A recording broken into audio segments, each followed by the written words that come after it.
Ayat yang pertama kali Rasul sallallahu alaihi wasallam terima di Ghar Hira, Jabal Nur, di goanya namanya Gua Hira, gunungnya namanya Gunung Nur, adalah 5 ayat yang ada dalam surat Al-Alaq.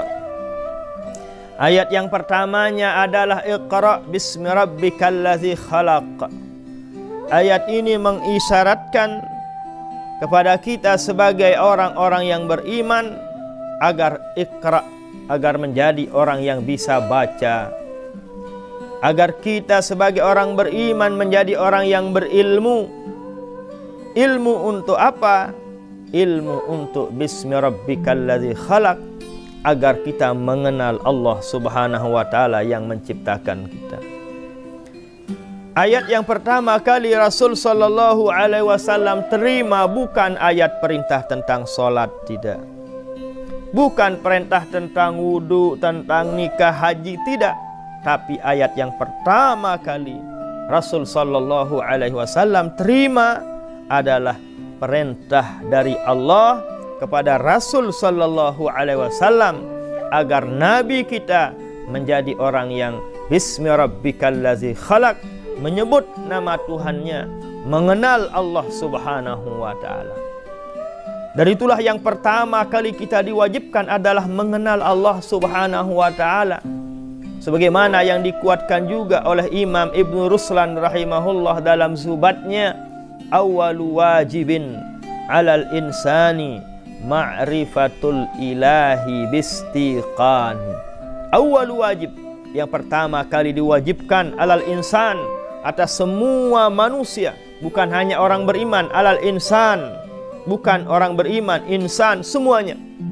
Semua yang namanya insan, semua yang namanya manusia, awwalu wajibin, yang pertama kali diwajibkan atas mereka adalah ma'rifatul ilah, mengenal Allah Subhanahu wa taala. Nabi kita sendiri pertama kali diperintah oleh Allah, Iqra bismi rabbikal ladzi khalaq. Muhammad, agar engkau baca, agar engkau belajar sampai tahu Allah Subhanahu wa taala yang menciptakan dirimu. Barulah ayat yang kedua, Iqra bismi rabbikal ladzi khalaq, yang keduanya khalaqal insana min 'alaq.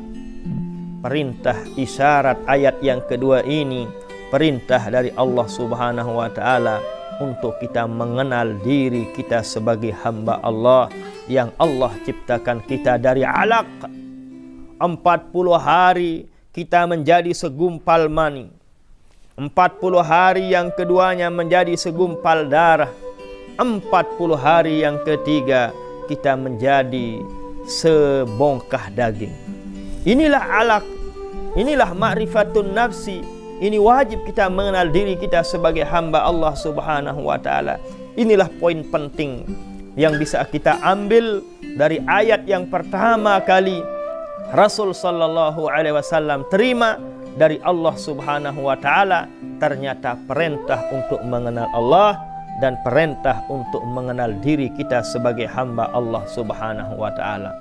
Isyarat yang kedua adalah pada Iqra bismi rabbikal ladzi khalaq. Kita diperintahkan untuk bismi rabbika, untuk menyebut nama Allah Subhanahu wa taala yang telah menciptakan kita. Yang ingin kami sampaikan adalah maksud yang kedua, apapun yang kita lakukan di atas dunia harus kita menyebut nama Allah, alias membaca basmalah, membaca bismillahirrahmanirrahim. Kita makan jangan lupa basmalah, kita tidur jangan lupa basmalah, kita berjalan, kita memulai pekerjaan apapun itu, ingat Iqra bismi rabbikal ladzi khalaq, perintah dari Allah untuk kita menyebut nama Allah yang telah menciptakan kita. Siapa nama Allah yang menciptakan kita? Bismillah, namanya Allah yang sifatnya Rahman, yang sifatnya Rahim. Al-Rasul sallallahu alaihi wasallam telah mengingatkan kita, kullu amrin, setiap permasalahan, setiap pekerjaan yang kita akan kerjakan, la yubda'u fihi bil basmalah, tidak diawali dengan membaca bismillahirrahmanirrahim, fahuwa aqta', perbuatan kita akan dikurangi kebarokahannya oleh Allah Subhanahu wa taala. Mudah-mudahan kita termasuk orang yang bisa mengenal Allah dan bisa mengenal diri kita sebagai hamba Allah. Amin ya rabbal alamin.